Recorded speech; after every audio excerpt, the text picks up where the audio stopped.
이어서 간추린 소식입니다. 올해 안정적인 쌀 수급을 위해 정부와 생산자 단체가 힘을 모으기로 했습니다.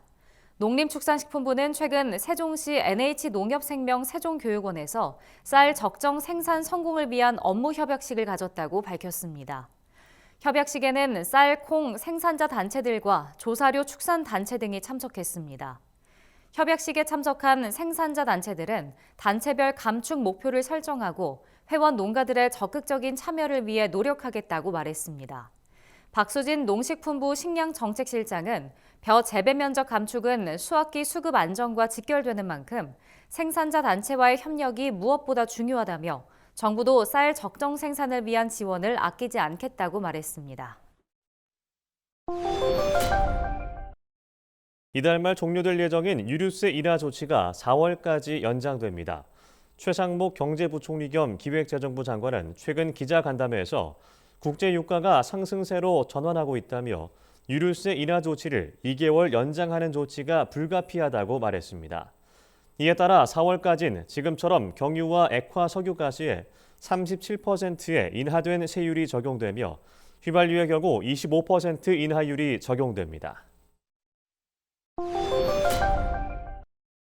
산림청이 소나무 재선충병 피해가 확산하기 전 미리 대응할 수 있도록 소나무 재선충병 발생 위험 예보를 실시한다고 최근 밝혔습니다. 산림청은 과거부터 축적된 재선충병 피해 데이터를 분석해 상시 예측 체계를 마련했다고 설명했습니다. 재선충병 발생 위험 예보는 행정동 단위로 매월 제공되며 지자체는 이를 활용해 재선충병 피해 확산에 선제적으로 대응할 수 있을 것으로 전망됩니다. 남성현 산림청장은 재선충병 발생 가능성이 높은 지역에서 예보 체계를 적극 활용할 수 있도록 정확도를 더욱 높여나가겠다고 말했습니다. 농촌진흥청은 국내에서 재배한 작물 성분을 분석한 작물 성분 데이터베이스를 경제협력개발기구 OECD와 공유해 국제협력에 나서기로 했습니다. 작물 성분 데이터베이스는 작물의 환경적, 유전적 요인을 고려해 분석한 정보를 모은 것을 말합니다. 해당 데이터베이스가 OECD 공통 자료로 활용되면 향후 국제 표준 자료를 설정하는 과정에서 우리나라에 유리하게 작용될 수 있습니다. 농진청 관계자는 우리 작물 성분 데이터베이스가 국제기관에서 활용된다는 것은 우리의 분석 역량과 안전성 평가 능력이 우수하다는 의미라고 강조했습니다. 경기도가 성장기 청소년을 위한 학교 우유급식 지원 사업을 실시한다고 최근 밝혔습니다. 학교 우유급식 지원 사업은 학생들의 건강 증진과 우유 소비 확대를 위한 사업입니다. 올해는 흰 우유 외에도 치즈와 발효유 등도 지원 대상에 포함됩니다. 경기도는 올해 133억 원을 투입해 기초생활수급자와 한부모 가족 등 사회 배려 대상 10만 명에게 무상으로 우유를 공급할 방침입니다. 경상북도가 저출생 극복을 위한 방안을 마련했습니다.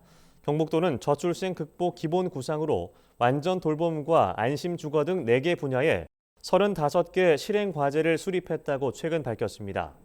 특히 육아와 돌봄 비용 부담을 줄이고 주거를 지원하는 데 역량을 집중하기로 했습니다.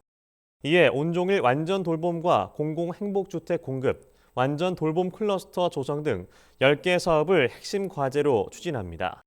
또한 기업과 협력해 중소기업에 재직 중인 초등학교 저학년 부모를 대상으로 조기 퇴근 돌봄 사업도 도입할 방침입니다.